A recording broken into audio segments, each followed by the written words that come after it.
Hey y'all, Missy Rocka here. Today I am going to be talking about finding a balance, setting priorities, setting boundaries, setting goals, protecting your no's and using your yeses. Um, let's just get into it. What's up, my beautiful people?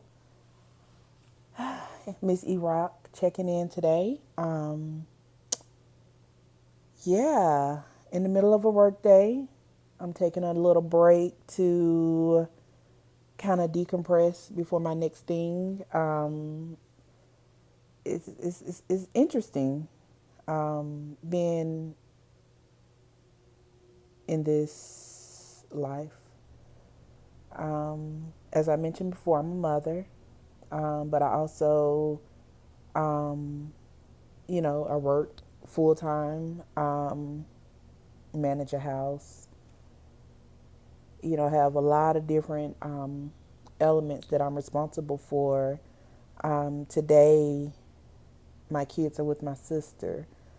I think one of the best things about moving back home to Alabama is having a solid support system where you have help. For so many years, it was just me, my husband, and the kids. And so, if anything broke down or anything happened, it was pretty much on us to figure it out. We didn't have no reinforcement. Like I said, we did develop a tribe, you know, about midway. Yeah, we developed a tribe. So like we had like people like if there was an emergency and both me and the mister had somewhere to be, like, we had somebody who would come through and sit with the babies or, you know, if there was an emergency, we had someone who would, could help us like with the kids, just on random things. Things happen, but it was it was something that we did sparingly. Like it had to be like major emergency. Like we wasn't just dropping our kids off on anybody and everybody at any given time. And I think, one of the ways that we've been fortunate in building our family together is that earlier on in our marriage, my husband decided that he would stay home and help raise the kids. He's very hands on with them, been very hands on with them. And I think that's been really critical to the success of us being able to live the life that we lived. Because I was gone a lot. For the first 4 years of our marriage and having kids, my oldest and my husband traveled with me. We stayed in a lot of hotels together. Spent a lot of time on the road. I'll go off to work. He'll take the baby to a museum or a local library and explore the city. They had like a whole situation going on that I never knew anything about because they had a whole day outside of my world. And when the oldest got into school age, it became more difficult because now they have to be home to be able to go to school every day. And I don't play about attendance. My kids have perfect attendance. It has to be something severe, major for my kids to miss school.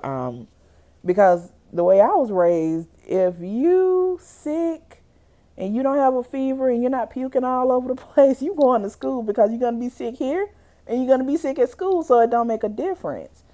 Now with COVID and all, like that's a whole different game. So when their noses are running and stuff like that, I'm paying attention. But thank God, we stay pretty healthy. We be on vitamins, vitamin C, zinc. Um, what else that other one we be taking? Elderberry. I give them hot toddies regularly. So like, we be on the attendance. But back to the story. Um, but when my oldest went to school, my husband and oldest had to stay home. So that meant that I was on the road by myself, leaving the family quite a bit. And I think that's when I got to a place where I was like, this life isn't for me. My daughter was about 2.5 years old because I was pregnant with my second daughter during this time. So here I am. 3, 4 months pregnant, working in the high desert, in the middle of the summer on a campaign, or during this time I was working all over California, in Sacramento, I'm in DC, I'm in Detroit, I'm going here, I'm going there, I'm pregnant. My husband's at home with my 2.5 year old who's still nursing. And I just started feeling like, who am I trying to prove myself to? Like, I've led a successful career up until this point. This was back in 2014. So at that point, I had been in the work for 11 years, 12 years.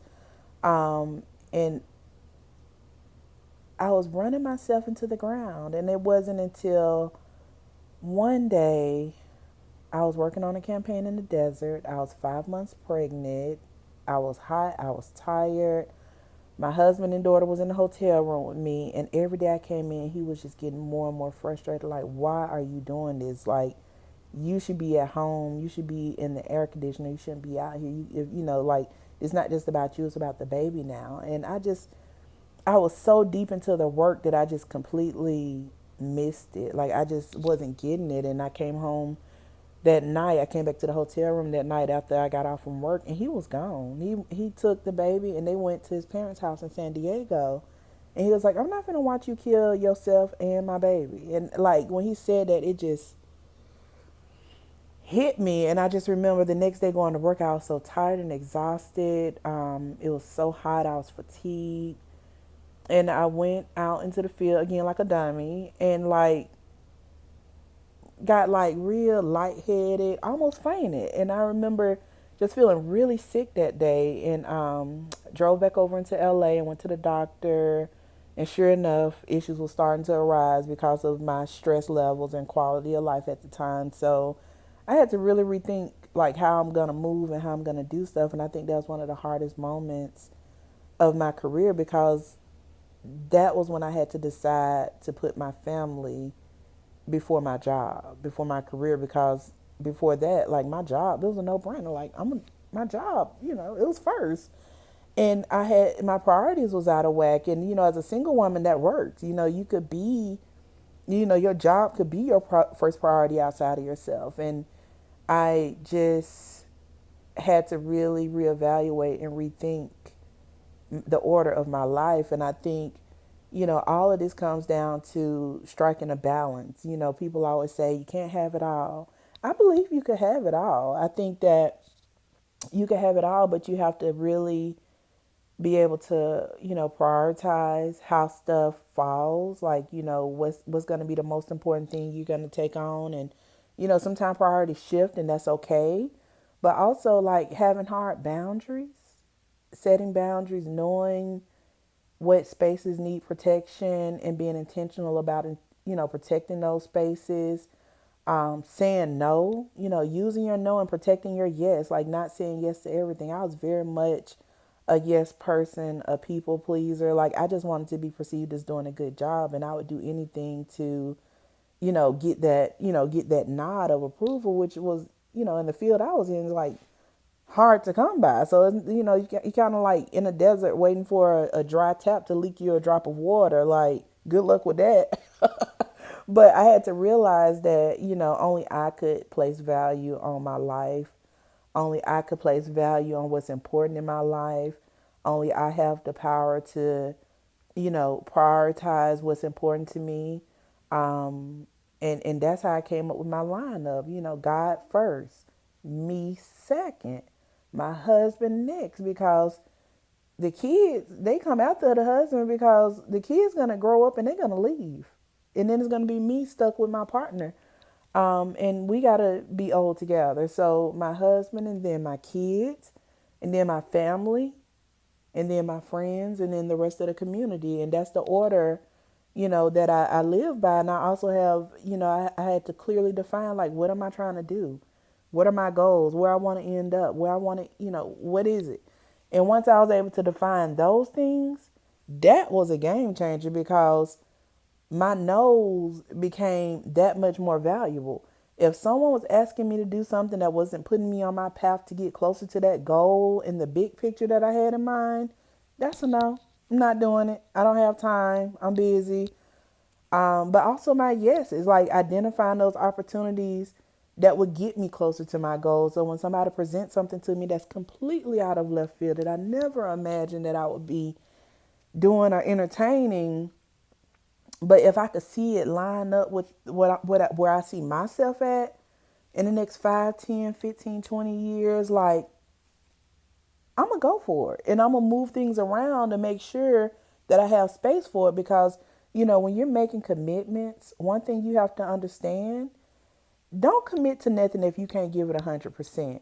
Like, it's nothing worse than committing to something and only being able to give it a portion of your energy. So it's very important that when you do decide to say yes and you make those arrangements to fit things into your life, make sure that you're able to really give 100% to that commitment. And 100% to that commitment might be only 10% of your entire capacity. And so, looking at the big picture, how does everything line up? How does it fit into your goal and your big plan? Is it a priority? Is it important? That's how you get to a place of balance, folks. Like, if you're not really being intentional about how you're expending your energy, you're going to always be off center. So, bring the things with you that serve you and get you closer to your goals and bring you joy, and drop those things that add no value and that stress you out and bring negativity in your life. That's how you get to balance.